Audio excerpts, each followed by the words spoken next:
الحمد لله نحمده ونستعينه ونستغفره ونعوذ بالله من شرور أنفسنا ومن سيئات أعمالنا من يهده الله فلا مضل له ومن يضلله فلا هادي له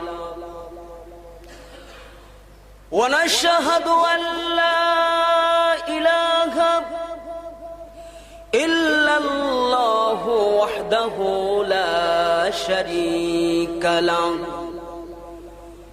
ونشهد أن سيدنا ونبينا وحبيبنا وطبيبنا وطبيب قلوبنا ومولانا محمد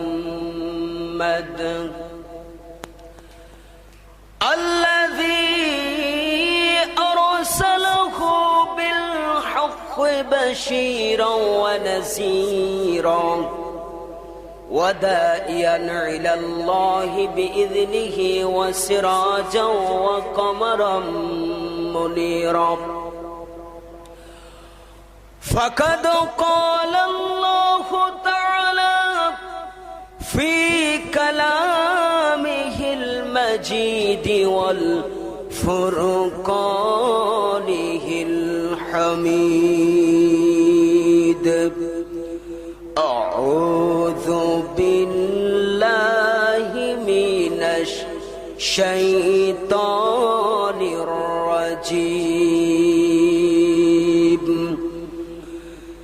بسم الله الرحمن الرحيم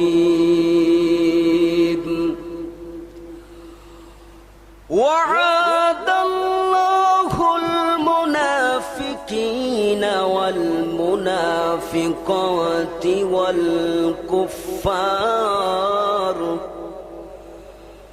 والكفار نار جهنم خالدين فيها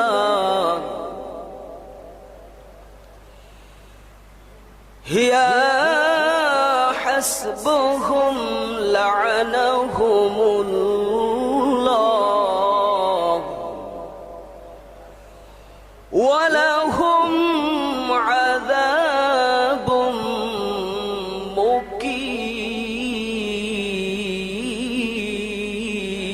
مقيم إلى آية الآخرة.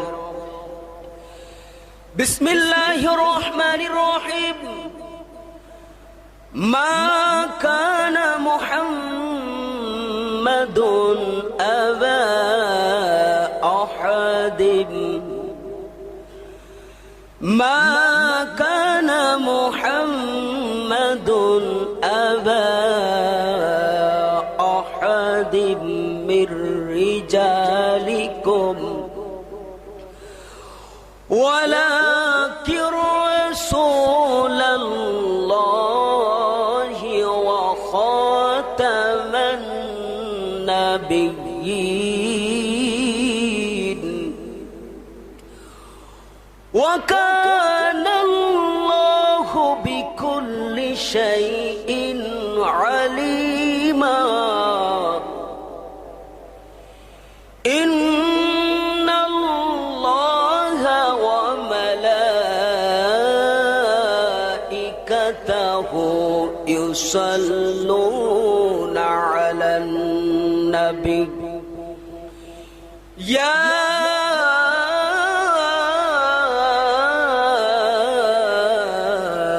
أيها الذين آمنوا صلوا عليه وسلموا تسليما. اللهم صل على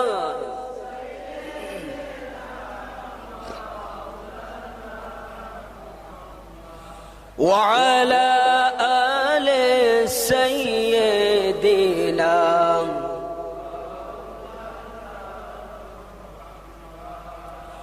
সেজদায় পড়ে কান্দেন নবীজি উম্মতি বলে যারে যার মাফ করে দাও মাবুদ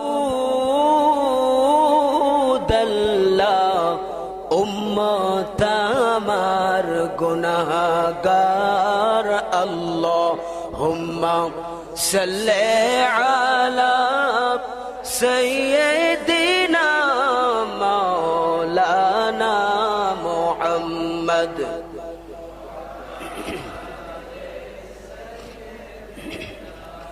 মাওলানা। মনটা যদি হইতো প্রবল হাওয়া, হইতো যদি শুভ্র কবুতর, মেঘের ডানাই পাঠিয়ে দিতাম, মেঘের ডানাই পাঠিয়ে দিতাম মদিনার পথে। যেথায় আমার প্রিয় নবী ঘুমায় নিরন্তর, যেথায় আমার প্রিয় নবী ঘুমায় নিরন্তর।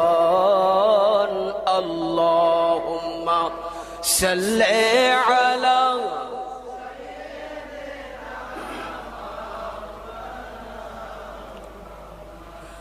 وعلى آل سيدنا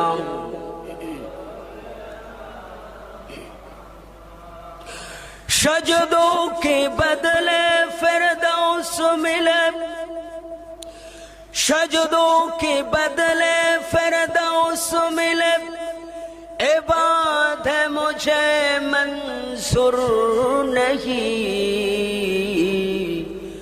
इबादत करता हूँ मैं बंदा हूँ मैं तेरे मजदूर नहीं। बलगल उला बि कमालिही कशफत दुजा बि जमालिही हसनत जमीआ खिसालिही। मुझे कुछ मिले या न मिले,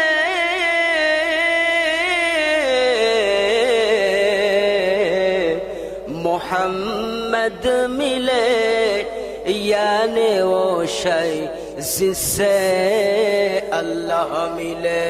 बलगल उला बि कमालिही कशफत दुजा बि जमालिही हसनत जमीआ खिसालिही सल्लु अलैहि।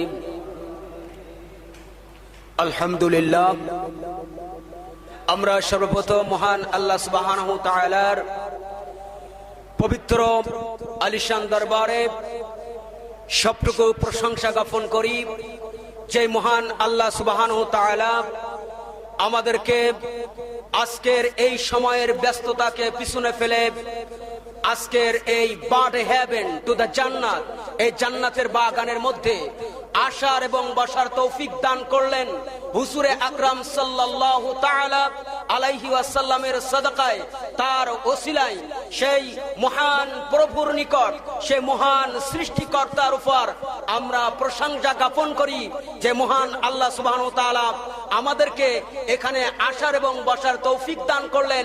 সেই মহান মাবুদের প্রতি আমরা সকলেই সিংহের গর্জনের মতো, সিংহের গর্জনের ন্যায় আমরা শুকরিয়াতান আদায় করি। সকলে উচ্চ আওয়াজে একবার বলি আলহামদুলিল্লাহ। পড়ি রব্বানা লাকাল হামদ হামদান কাসীরান তাইয়িবান মুবারাকান ফীহি ইয়া রাব্বি লাকাল হামদু কামা ইয়ামবাগি লিজালালি ওয়াজহিক ওয়া আযীমি সুলতানিক। সকলে বলি আলহামদুলিল্লাহ। আমরা সকলে প্রশংসা জ্ঞাপন করলাম কার? আল্লাহ সুবহানাহু ওয়া তাআলার প্রশংসা জ্ঞাপন করার পরে যিনি এই গোটা বিশ্ব জগতের যত মানুষ এসেছে, যত মানুষ চলে গেছে, যত মানুষ আসবে, সমস্ত মানবের যিনি শ্রেষ্ঠ মানব, যিনি সমস্ত নবীদের নবী, তিনি হলেন মুহাম্মদ রাসূলুল্লাহ সাল্লাল্লাহু আলাইহি ওয়াসাল্লাম। সেই মহান নেতার প্রতি আমরা এই জান্নাতের বাগানে বসে আমরা দুরুদ ও সালাম পাঠাই। সকলেই ভক্তি ও মুহাব্বতের সাথে সকলে বলি আলহামদুলিল্লাহ, সকলে বলি সাল্লাল্লাহু আলাইহি ওয়াসাল্লাম। আমরা দুরুদ ও সালাম পাঠালাম বিশ্ব মানবতার মুক্তির কাণ্ডারী সেই মহান নেতার প্রতি। সম্মানিত উপস্থিতি, আজকের আমি আপনাদের সামনে কোরআনুল কারীম থেকে ছোট্ট একখানা আয়াতে কারিমা তেলাওয়াত করেছি। এই আয়াতে কারিমার উপর ভিত্তি করে আমি আজকের আলোচনা করব। আমার আলোচনার আজকের বিষয়বস্তু আমি বেছে নিয়েছি মুনাফিকের অবস্থা এবং মুনাফিকের শেষ ঠিকানা হবে কোথায়। মুনাফিকের অবস্থা এবং মুনাফিকের শেষ ঠিকানা কোথায় হবে, আমার আল্লাহ রাব্বুল আলামিন কোরআনুল কারীমের মধ্যে জানিয়ে দিলেন মুনাফিকের ঠিকানা কোথায় হবে। আমার হাবিব বিশ্ব মানবতার মুক্তির কাণ্ডারী মুহাম্মদ আরবি মুহাম্মদ রাসূলুল্লাহ, সকলে বলি সাল্লাল্লাহু আলাইহি ওয়াসাল্লাম। মুহাম্মদ রাসূলুল্লাহ সাল্লাল্লাহু আলাইহি ওয়াসাল্লাম আমাদেরকে জানিয়ে দিলেন মুনাফিকের অবস্থা এবং মুনাফিকের ঠিকানা। চিল্লায় কান আল্লাহু আকবার। সম্মানিত হাজরিন, আমি কোরআনুল কারীমের একখানা আয়াতে কারিমা তেলাওয়াত করেছি। আমি যে আয়াতে কারিমাটি তেলাওয়াত করেছি 10 পারা সূরা তওবার 68 নম্বর আয়াতে কারিমা।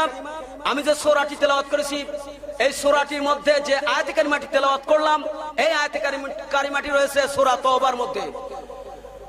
আল্লাহ রাব্বুল আলামিন কোরআনুল কারীমের মধ্যে মুনাফিকদের দৃষ্টান্ত দিতে গিয়ে আল্লাহ রাব্বুল আলামিন বলেন وَعَدَّ اللَّهُ الْمُنَافِقِينَ وَالْمُنَافِقَاتِ وَالْكُفَّارَ نَارَ جَهَنَّمَ خَالِدِينَ فِيهَا। আল্লাহু আকবার। আল্লাহ রাব্বুল আলামিন বলেন, আল্লাহ রাব্বুল আলামিন তার মুমিন মুসলমানদেরকে, ইমানদারদেরকে ডেকে বলেন, তার হাবিবকে ডেকে বলছেন মুনাফিক পুরুষ ও নারী কাফিরদের জন্য রয়েছে নিঃসন্দেহে জাহান্নাম। চিল্লায় কান আল্লাহু আকবার। তাহলে মুনাফিকদের ঠিকানা হবে কোথায়? জাহান্নাম। মুনাফিকদের ঠিকানা কোথায়? জাহান্নামে হবে। শুধু তাই নয়, আল্লাহ রাব্বুল আলামিন তার পরের অংশে আল্লাহ রাব্বুল আলামিন বলে দিলেন হিয়া হাসবুহুম ওয়া লা'নাহুমুল্লাহু ওয়া লাহুম আযাবুম মুকিম।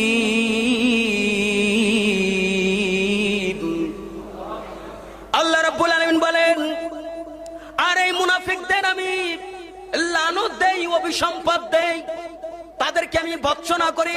শুধু ভৎসনা করে ক্ষান্ত হয়নি, আল্লাহ রাব্বুল আলামিন বলেন ওয়ালাহুম আযাবুম মুকিম, আর তাদের জন্য রয়েছে চিরস্থায়ী জাহান্নাম। চিল্লায় কান আল্লাহু আকবার। তাহলে মুনাফিকদের অবস্থান হবে কোথায়? জান্নাতে না জাহান্নামে? জাহান্নামে হবে।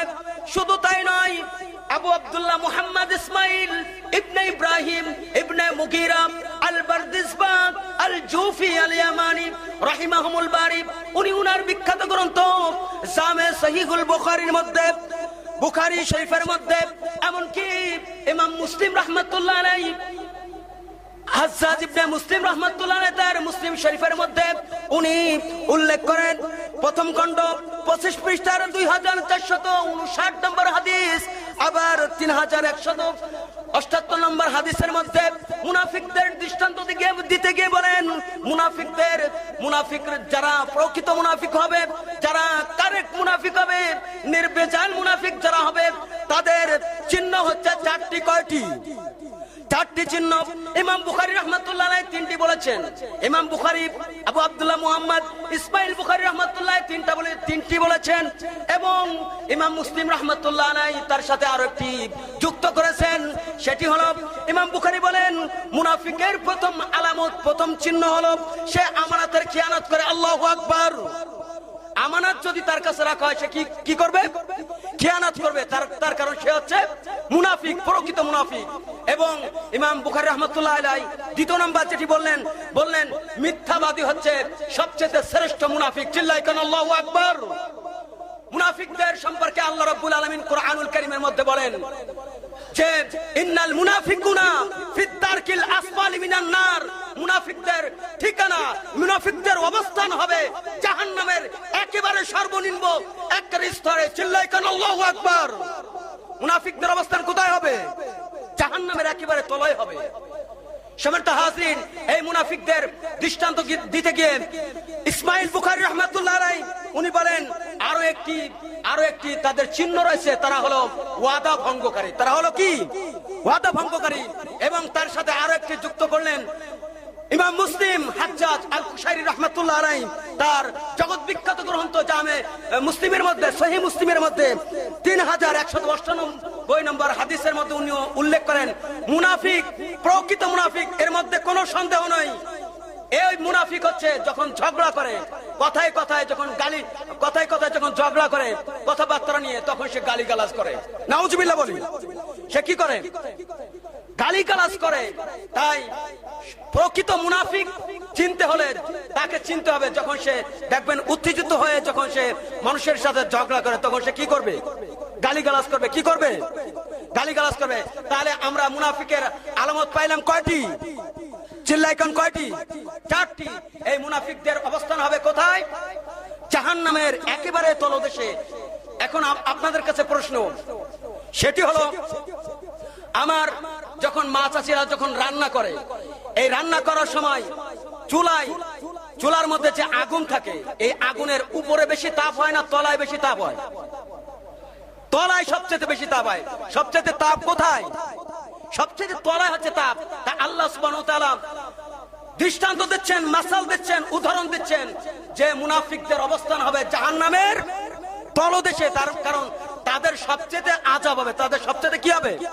আযাব হবে। আমাদের সমাজের মধ্যে আমরা লক্ষ্য করলে দেখতে পাই, মানুষের কথায় এবং কাজের সাথে কোনো মিল আছে? ওয়াদা করলে ওয়াদা কি ঠিক মতো রাখে? না, ওয়াদা ঠিক মতো রাখে না।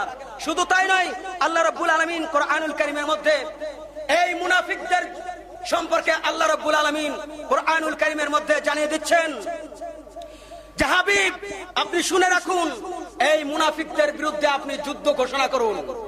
মুনাফিকদের বিরুদ্ধে কি ঘোষণা করার কথা বলেছেন আমার আল্লাহ? যুদ্ধ ঘোষণা করার কথা বলেছেন।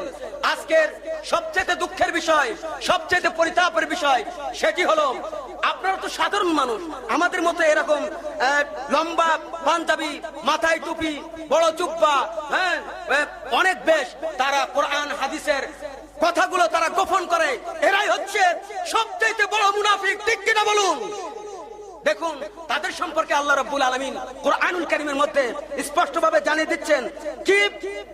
সূরা তাওবার 84 নম্বর আয়াতে কারিমার মধ্যে আল্লাহ রাব্বুল আলামিন জানিয়ে দিচ্ছেন, এই সমস্ত মুনাফিকদের জানাজা নামাজ পড়া হাবিব আমি আপনাকে নিষেধ করলাম। চিল্লায় কেন আল্লাহু আকবার। কোথায় আছে? কোরআনুল কারীমের সূরা তাওবার 84 নম্বর আয়াতে কারিমার মধ্যে আছে, ওয়ালা তুসাল্লিত আলা আহাদিম মিনহুম মাতা আবাদা। আল্লাহু আকবার। আল্লাহ রাব্বুল আলামিন বলেন, হাবিব আজকের থেকে আপনার জন্য নিষিদ্ধ হয়ে গেল, আপনার জন্য হারাম হয়ে গেল, যারা মুনাফিকি করবে তাদের জানাজা নামাজ আপনি পড়বেন। জানাজা নামাজ পড়া যাবে না। তারপরে আল্লাহ রাব্বুল আলামিন তার হাবিবকে ডেকে বলছেন যে হাবিব, শুধু আপনাকে জানাজা নামাজ পড়ার জন্য আমি নিষেধ করিনি, তাদের কবরের পাশে যেও আপনি দাঁড়িয়ে তাদের জন্য দোয়া করবেন না। চিল্লায় কেন আল্লাহু আকবার। শুধু তাই নয়, আজকের আমি আপনাদেরকে একটি দৃষ্টান্ত বলবো।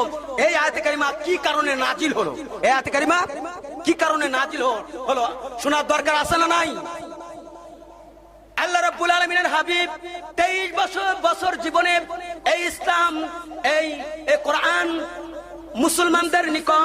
মুসলমানদের নিকট আল্লাহ রাব্বুল আলামিনের পক্ষ থেকে উনি পড়ে শোনালেন। এর মধ্যে সবচেয়ে মুনাফিকদের সর্দার ছিল আব্দুল্লাহ ইবনে উবাই, ঠিক কিনা বলুন? আব্দুল্লাহ ইবনে উবাই ছিল মুনাফিকদের সর্দার, সবচেয়ে বড় মুনাফিক ছিল আব্দুল্লাহ ইবনে উবাই। এই আব্দুল্লাহ ইবনে উবাই হঠাৎ করে একদিন রাত 12টার সময়, তাফসীরের মধ্যে আসছে দুইটি riwayat আছে, একটি riwayat বলবো। আব্দুল্লাহ ইবনে উবাই হঠাৎ করে একদিন রাত 12টার সময় তার ডায়রিয়া হলো। কি হলো? চিল্লাই কোন, কি হলো? ডায়রিয়া হলো এই আব্দুল্লাহ ইবনে উবাইয়ের। যখন সে ডায়রিয়ার অবস্থায়, সে শেষ অবস্থায় মৃত্যু সজ্জায় সাজ্জিত, তখন তার ছেলে আব্দুল্লাহকে বলল, আব্দুল্লাহ, তোমাকে আমি একটি নসিহত করে যাই। সেই নসিহতটি হলো, আমি তো ইসলামের চরম ক্ষতি করেছি। মুনাফিক সর্দার আব্দুল্লাহ ইবনে উবাই মুসলমানদের জন্য, ইসলামের জন্য ক্ষতিকার না উপকার করেছে? সবথেকে বেশি ক্ষতি করেছে মুনাফিকরা। সম্মানিত হাজরিন, এই ইসলামের ইতিহাস পড়লে দেখা যায় এই বিশ্বজগতে ইসলাম প্রচারের জন্য, এই ইসলামের জন্য যারা সবচেয়ে ক্ষতি করেছে তারা হচ্ছে কাফের নয়, তারা হচ্ছে খ্রিস্টান নয়, ইহুদি নয়, তারা হচ্ছে মুনাফিক, ঠিক কিনা বলুন? মুনাফিকরা সবচেয়ে বেশি ক্ষতি করেছে। কেন? আব্দুল্লাহ ইবনে উবাই হুজুর আকরাম সাল্লাল্লাহু আলাইহি ওয়াসাল্লাম কে বললেন, তার ছেলেকে বললেন যে, আব্দুল্লাহ, তোমাকে আমি একটি নসিহত করি। সেটি হলো, আমি তো ইসলামের জন্য অনেক ক্ষতি করেছি ইসলামের জন্য, আমার তো রক্ষা নেই। তবে আমি যদি আজকের রাত্রের মধ্যে যদি মারা যায়, তাহলে তুমি বিশ্বনবী, দো জাহানের বাদশা নবী, সরকারে দু আলম, শফিউল মুজতাবিন, রাহমাতাল লিল আলামিন হুজুরের নিকট এই খবরটি পৌঁছে দেবে। আমার মৃত্যুর পরে যেন তার গায়ের যে জামা মুবারকটি রয়েছে, ওই জামা মুবারকটি দিয়ে যেন আমাকে কাফন করে। চিল্লাই কোন আল্লাহু আকবার। এবং আরো একটি নসিহত রয়েছে, আরো একটি আবদার রয়েছে, সেটি হলো হুজুর আকরাম সাল্লাল্লাহু আলাইহি ওয়াসাল্লাম যেন আমার জানাজা নামাজ জন্য পড়ায়। নাউজুবিল্লাহ বলেন। কিন্তু এই কথা যখন বললেন তার ছেলে আব্দুল্লাহকে,